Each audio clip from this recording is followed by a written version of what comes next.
धेमाजि जिल्लानि सिमेन्ट सापरि शिल्पी संघ नब्लाङाव धेमाजि जिल्ला आसुनि बानजायनायाव जनाय महकुमा फरायसा आफाद सिमेन्ट सापरि फरायसा आफाद आरो गासै सिमेन्ट सापरि रायजो राजानि मददजों आसुआ छात्र संगति दिवस फालिदों।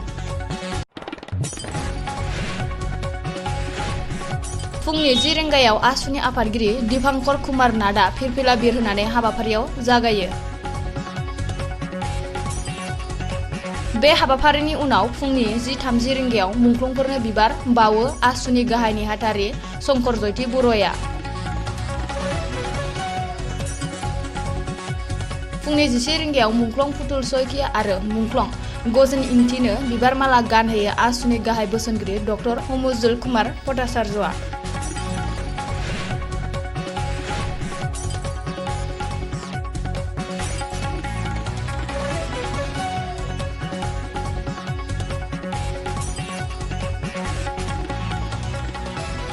কথা যে কেন্দ্ৰীয় চৰকাৰ প্ৰথম হ'ল কেন্দ্ৰীয় চৰকাৰে বা অসম চৰকাৰে বিজ্ঞানৰ সত্যৰ সন্মুখীন হোৱাৰ সাহস হেৰুৱাই পেলাইছে। নামনি সোৱণশিৰি জলবিদ্যুৎ প্ৰকল্পৰ নামনিত বসবাস কৰা ৰাইজৰ জীৱন আৰু সম্পত্তি নিৰাপত্তা হ'ব নিশ্চিত হ'বলৈ এইটোৱে আছিল আমাৰ দাবী। আৰু তেতিয়া আমি কৈছোঁ ছাত্ৰ সন্থাও বিশেষজ্ঞ নহয়, চৰকাৰো বিশেষজ্ঞ নহয়। তেতিয়া গুৱাহাটী বিশ্ববিদ্যালয়, ডিব্ৰুগড় বিশ্ববিদ্যালয়, IIT গুৱাহাটী বিশেষজ্ঞ কমিটি হ'ল। বিশেষজ্ঞ কমিটিয়ে ক'লে যিহেতু ভূমিকম্পন এলেকা ইয়াত নামনি সোৱণশিৰি জলবিদ্যুৎ প্ৰকল্প হ'ব নালাগে, ইয়াৰ উচ্চতা আৰু ক্ষমতা হ্ৰাস কৰি ইয়াৰ ৰিডিজাইন কৰিব লাগে। কিন্তু বিজ্ঞানৰ সত্যৰ সন্মুখীন হ'বলৈ সাহস নাছিল। আকৌ কেন্দ্ৰীয় চৰকাৰে আমাক ত্ৰিপাক্ষিক আলোচনালৈ মাতিলে। ছাত্ৰ সন্থা, জনগোষ্ঠী সংগঠন, আন্দোলনকাৰী সংগঠন, বিশেষজ্ঞ কমিটিৰ সদস্য, ৰাজ্য চৰকাৰ চবৰে আলোচনা হ'ল আৰু এখন বিশেষজ্ঞ কমিটি গঠন কৰিলে, অসমৰ বিশেষজ্ঞ আৰু দিল্লীৰ বিশেষজ্ঞ।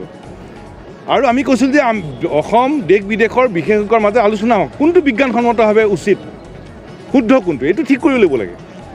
আৰু দেখা গ'ল যে দিল্লীৰ বিশেষজ্ঞই এটা প্ৰতিবেদন দিলে, অসমৰ বিশেষজ্ঞই এখন প্ৰতিবেদন দিলে। অৰ্থাৎ দিল্লীৰ বিশেষজ্ঞই অসমৰ বিশেষজ্ঞসকলৰ যুক্তিক খণ্ডন কৰিব নোৱাৰিলে। আৰু বিজ্ঞানৰ সত্য সকলোতে সত্য, বিজ্ঞানৰ সত্য চিমেণ্ট চাপৰিটো সত্য, গেৰুকামুখটো সত্য, দিল্লীটো সত্য, পৃথিৱীৰ যিকোনো ঠাইত সত্য। চৰকাৰে কৈছিল যে বিশেষজ্ঞই প্ৰতিবেদন দিয়াৰ পিছত পুনৰ ত্ৰিপাক্ষিক আলোচনাই কথাটো পাতিব। কিন্তু আজিলৈকে চৰকাৰে এই বিজ্ঞানসন্মত যুক্তিৰ সন্মুখীন হ'বলৈ এই আলোচনা পাতিবলৈ সক্ষম নহ'ল। আমি আজি পুনৰ কৈছোঁ, চৰকাৰেও যদি বিজ্ঞানসন্মত যুক্তিৰ সন্মুখীন হোৱাৰ সাহস আছে তেতিয়াহ'লে অতি শীঘ্ৰে ত্ৰিপাক্ষিক আলোচনা পাতিব লাগে আৰু আমাৰ বিশেষজ্ঞসকলে কোৱা যুক্তিবোৰ পুনৰ পৰ্যালোচনা কৰিব লাগে। আৰু আমি উন্নয়ন বিৰোধী নহয়, উন্নয়নৰ কাৰণে বিদ্যুৎ লাগে আমি জানো, কিন্তু বৃহৎ নদী বান্ধ আমি বিৰোধিতা কৰোঁ। আৰু এতিয়াতো আৰু বৃহৎ নদী বান্ধৰ কথা কৈছে। ইয়াততো কোনো বিজ্ঞানসন্মতভাৱে কোনো অধ্যয়ন হোৱা নাই। বিজ্ঞানসন্মত অধ্যয়ন নকৰাকৈ এইবোৰ বিষয় আগুৱাই নিবলৈ যোৱাৰ অৰ্থটো কি? আমি পুনৰ ক'ব খুজিছোঁ যে বিশেষজ্ঞসকলৰ বিজ্ঞানৰ যুক্তিৰ সন্মুখীন হওক, ত্ৰিপাক্ষিক আলোচনা পাতক, যুক্তিৰ যুদ্ধ চলক আৰু বিশেষজ্ঞসকলে যি বিজ্ঞানসন্মত যুক্তি দিয়ে সেই যুক্তিৰে চৰকাৰ আগুৱাই যাবলৈ সাহস গোটাওক।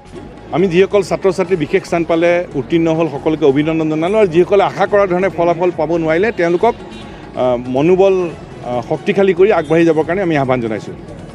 কিন্তু আজিৰ তাৰিখত অসমত অসমীয়া মাধ্যম বা মাতৃভাষা মাধ্যম বা চৰকাৰী খণ্ডৰ শিক্ষানুষ্ঠানৰ জয়যাত্ৰা অব্যাহত ৰাখিবৰ কাৰণে চৰকাৰে পদক্ষেপ ল'ব লাগে। মূল বিষয় সেইটো। আৰু সেই বিষয়ত চৰকাৰে হাতে কামে ফলাফল দেখুৱাব লাগে।